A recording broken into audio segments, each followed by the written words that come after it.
Welcome back, friends, to the Author Spotlight. I'm so glad you're here. This is the show where we interview amazing authors from around the planet that are doing amazing things. Now, by the way, I'm your host, Michael D. Butler, CEO of Beyond Publishing. My next guest is author and educator, Kathleen Randolph from Louisville, Kentucky. Welcome to the Author Spotlight. How are you, Kathleen? Okay. Hello, Michael. Good to see you. It's great to see you as always. Now, for the sake of our listeners that maybe have been hiding under a rock and haven't found you and your children's books yet, kind of give us who is Kathleen Randolph? Well, I was one of 7 children, and the inspiration for the books really came from my personal experience, as most authors will tell you. We moved 13 times across state lines, and we were all lost in one way or the other. And probably the biggest thing for me is the struggle to learn to read. I was in 3rd grade before I could read.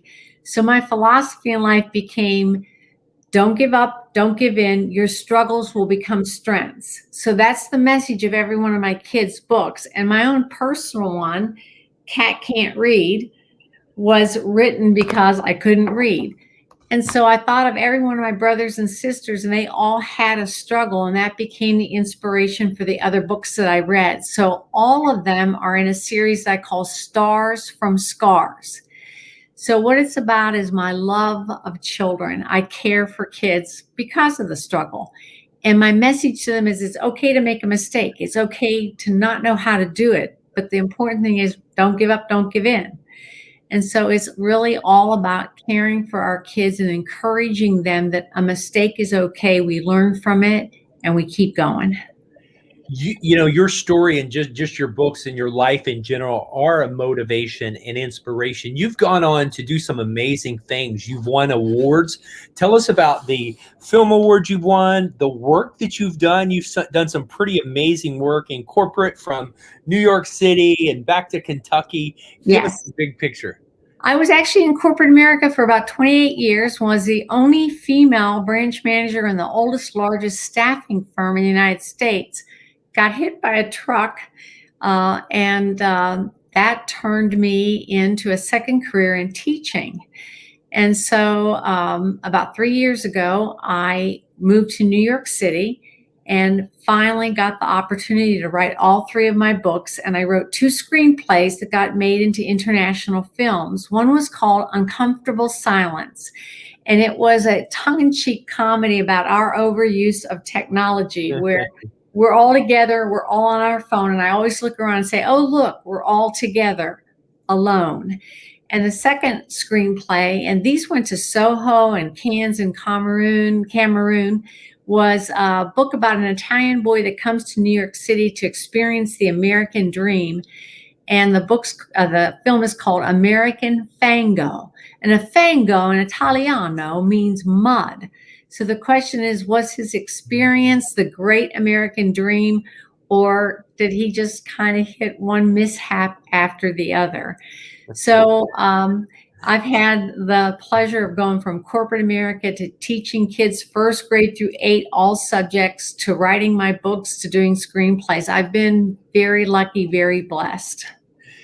Now, in your story, it's so amazing. Just so people can catch up, those of you that have been following us at Beyond Publishing, we've had your book in our catalogs now for about 3 years, because it's actually in New York City. We met you in the Big Apple through a referral, through a mutual friend, one of our authors, and you were living there. And actually, that's the photo at the top where I'm interviewing you on the red carpet in our booth at Book Expo America. And you actually spoke on stage to the crowd there. And Book Expo America has kind of been put out of commission forever because of the pandemic. They're finally going to let it go. So you were at one of the last book expos, but you were featured there, and you were dressed up as Wonder Woman. Give me the story behind. I love how you embrace your inner greatness. Yes. You go from Cat Can't Read to being Wonder Woman. So tell us about that. I believe in not taking yourself too seriously. All of the great corporate experiences I had, and I had to be serious and professional, but I thought, what I'm telling little kids is you can be superhuman. You can be a superhero, even with all your struggles. And so I took each one of my siblings' struggles, like mine being cat can't read, my brother's being dog can't add, and the last and probably my favorite that's pertinent today is mouse gets bullied. And that's about trying to spread the message to the kids is it's time to be kind. It's time to be good to one another, especially now with the epidemic that's going on. Everyone feels a little weird and they're not always the nicest they can be. So I don't want to sound like a goody two shoes, but I think it's time that America be kind and go back to being the great America that we are. And you were right about that Book Expo of America. It was a wonderful thing. It's sad that it's not showing now, but it was the Book Expo of America. And I had a picture of me speaking to the crowd and I looked relaxed. And I think part of that reason is when you really believe in what you're doing and you truly love kids and you have a purpose and that's helping them to get through what they're struggling with, that's really caring. That's what's important to me. So You did a phenomenal job there for 5 days. There were so many kids that were attracted to the booth based on your costume, but also based yes, on books and based on you reading. I've got the picture here in the catalog, and we can see you got your whole page, your entire page here. But yeah. it was an epic week. We had a wonderful time, and I think one of the things, one of the comments we got that was so amazing and powerful was that you really inspire kids to read. You take this education, you take childhood literacy serious. In fact, our friends from Asia are saying, watching from Asia, congratulations. Tell me a little bit about your passion now, because you're in Kentucky and you're talking about kindness. And, we were just at the Derby this last week with you and your friends, and a dose of kindness from the Midwest. And we were talking about the history and the traditions of Derby. Tell us a little bit about this journey back. And I know I'm going to ask you a little bit later about your daughter, because you're so proud of her. Tell us a little bit about where the books fit into the journey. Again, it started from the time I was 4. I knew people were important, caring was important, but there were so many struggles. Mm-hmm. And I was going to say the Wonder Woman thing was my ability to laugh at myself. And I'm trying to tell kids that too. And one thing I love about Louisville is it's Louisville, by the way, it's not Louisville, Kentucky, how hospitable they are. Absolutely. And so we had the Derby, the best 2 minutes in the history of sports, but it got so inundated with people from around the world that then we started celebrating the day before, which is the run for the Phillies called the Oaks, and it got taken over. So then you treated us to what's called Thurby, and that's Thursday of Derby. That was a fantastic experience, and to be able to enjoy and have people like you come in and see what it's like, how excited the natives are about this event. The natives, I love it, and all the natives in their hat, in their Sunday finest. You've got your beautiful hats on, and it was just an epic event. And what would you say to somebody that has grandkids or has kids? How important is it to get them reading at an early age? I think it's essential. I started reading to my daughter in the womb, and that may sound weird to you, but I would rock while I was pregnant, and I would read books. And then from the time she was born, I literally had books sitting around the floor. And if it's okay, I will tell you, she's only 25. I birthed her. 9 days later, I turned 40. So she keeps me young. And she is managing a COVID operation for AmeriCorps out in Portland, Oregon. I don't want to believe she's moved that far away to get out on her own. She is a volunteer fireman. That was amazing when you said how busy she is with her day job, but she's just totally taking your cue, giving back, paying it forward, doing things to make the world a better place. Yes, and I'm going out to see her 4th of July as she crosses the finish line of her first marathon. And I found out that's really her prep run for the PNW Trail Run, which is the Pacific Northwest Trail. It's about a 31-mile trail run. Oh, wow. And she is constantly saying that I've inspired her, and I look and see what she's done, and I have a hard time believing that. She is just, I know what it is, Michael. She's a good human being. Well, she's like her mom, and we love it when our kids succeed, right? We see them as they grow, we see them fall off the bike, we see them, land on their face, and we always want to protect them and help them. But you were able to create this outstanding human. Now, talk to me a little bit about, you and I have this in common, that running was a part of our kids' development. And tell me the running connection you have with your daughter. Are you talking about the jogging? Yeah, yeah. Okay, yes. I believe in fulfilling your whole person. And so, in addition to the scholastic things and the writing things and the work things, I've always been very athletic, but it came later in life to me. And so I've done 13 mini marathons, and now she's going to do a marathon. But my favorite are the mini triathlons, because you have to train for 3 different sports and juggle that. And do you train to your strength, or do you spend your time working to bring your weakness up to a quicker speed? So we are hoping, Nora and I keep our fingers crossed, to do a virtual triathlon this spring together. So you guys keep your fingers crossed for me.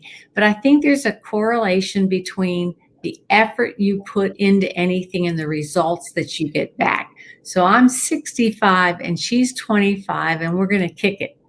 Well, that's just awesome. You bring a lot of hope. You bring a lot of joy there for a lot of reasons. You grew up in a large family. You had learning disabilities, and instead of hiding from the world because of those, you put a magnifying glass on that and said, "Watch how I overcome."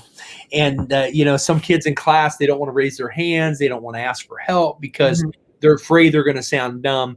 And, with you at that Wonder Woman outfit at the book expo, there were authors and publishers from all over the world. And I know you made a huge impact. In fact, we've got some great video footage of that we're going to have to pull up. But coming back to seeing you again in Louisville and seeing what you're doing there, and now that your daughter is carrying the torch really She is. around the world.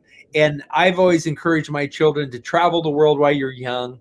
Don't let anything hold you back. The world's getting smaller and smaller. You can jump on a plane, go experience something. I mean, fly to Paris for the weekend. Why not? Because, life is what you make of it, and you can positively impact the world. Your books, to me, I tell people your books are like a ripple. They're like a pebble in the ocean, because they create this ripple effect when you get kids reading young. And I know we've got pictures of grandparents and parents reading your books and kids reading your books, learning how to read, and then developing that reading muscle. Now, I want you to talk to me about this, because you've got ideas for more books. Can you give us a little hint, a little sneak peek of what's to come? Yes, because there's 4 more siblings to be picked on. And I have one about the tooth fairy, and the fact that she writes notes to her kids that are backwards. You have to put them to the mirror to see. I love that. That's a brilliant idea. I think you might create a whole genre of books right there. Yes. The other thing I was going to tell you is one more thing about a challenge. Sometimes the difficulty is, you think, climbing that mountain. And we were talking about traveling. 16 of my family members went to a small island off of Ireland called Skellig Michael. And 16 of us tried to do the 650 incline to the top of the mountain. And Nora was with me. We were the second and third one up of the group. And we turned around and looked down. And Michael, I found out what the scary part was. It was going down. Okay. It's like Pikes Peak. They say it's easy to run up Pikes Peaks. It's coming down. You got to ride the brake all the way down. But it made me like you, or what was it? Well, I was going to tell you, it made me a kid again. What it is I was scared. There is a drop to the ocean. There were no handrails. So I thought I had made the accomplishment. So sometimes it's not always the climb up, it's what you do once you're there. And so my daughter and I talked to each other and we said, we will make it down, we will be safe. And we took it a step at a time. So it's just like going down was a struggle. And to me, it was as successful as the climb up. Oh, I do want to hear more about that because I've got a little Irish blood with my English blood, and I want to put that on the bucket list. So, yeah, my maiden name is Kathleen Fitzgerald Lafferty. So you got the Italian thing going and the Irish thing going. My mom was 100% Italiano, and my dad was Irish. No wonder you're so vivacious and young looking and presentable here. You were saying, I was telling you in the green room, you don't need makeup, you don't need hair and makeup, you're good to go. And so my grandson is actually in Liverpool. That would be a fun thing to take him on a few years later when he gets a little older. There is not a place I don't want to travel. I really want to see the world. So when people say, do you wanna, I'm always saying, I'm in, before they even finish where it is they're going and what they're doing. And I try and instill that in kids. Yeah. It's go for it. Make mistakes. Try it. Have trouble with it. But keep going. Keep taking the next step. Keep taking the next trip. So never lose that sense of wonder, right? And amazement, because that's how we learn. It's how we grow. It's how we recover. It's how we invent things. And from the Wright brothers to Kathleen Randolph, that's how amazing things happen. And you've got 7 siblings. You're going to do a book for each sibling. Is that what I mean? Yes. And tell us quickly, what are the others? Actually, I don't want to tell you because I don't want brothers and sisters to know who's next. I was going to tell you, though, about Kentucky. I was thinking of this, is Kentucky Fried Chicken. They don't realize the Colonel had hundreds of failures of business attempts. And when he actually founded Kentucky Fried Chicken, he was 64 years old. And look what happened to it. Amazing, amazing story. Well, I take hope in that every day because I'm turning 53 next week, as you know, and I'm just getting started. And I know you're just getting started. Our greatest days are ahead of us. So I'm excited about these books. These books are a series. And who do you have here as your guest? This is Lucy Liu, and she's with me on my lap as I type and write every day. And she's 4 pounds, 6 ounces. We're going to interview Lucy next because she's got the insider scoop in the real story. Exactly. Kathleen. Yes. Well, Kathleen, thanks for joining us today. I know people can buy your books on Amazon, on Barnes & Noble, everywhere books are sold. Yes. And as we roll out with these other books as well, and I'll just say this, the hardcover is available, the paperback's available, the ebooks available. People will want to collect all 7, and that's the exciting thing. We're getting great feedback from New York to Kentucky and beyond around the world. What final advice do you want to leave with our listeners, Kathleen? Well, one thing I did want to tell you is I am almost done with the website Stars from Scars, so they'll also be able to see more information from that. And again, I think I go back to my kids, and my message to them is don't give up, don't give in. It's okay to make a mistake. It's okay to have a failure. You just keep trying. And those struggles are going to give you strength. So that's it for me. It's just having StarsFromScars.com. StarsFromScars.com. Yep. By the time this re-airs, we'll have the hyperlink. You can click it everywhere, and then you can follow Kathleen everywhere she's speaking, everywhere she's being interviewed, everywhere she's on stage, and when she launches her new book. So great to meet you, and so great to have your baby. You're great, Michael. Thank you so much. Have a great day, Kathleen. Okay, thanks. StarsFromScars.com. Our friend Sue says, there it is, Stars from Scars. She's a big fan in San Diego area. It's great to see Sue here. Have a great day, and thanks for joining us, Kathleen. Thank you.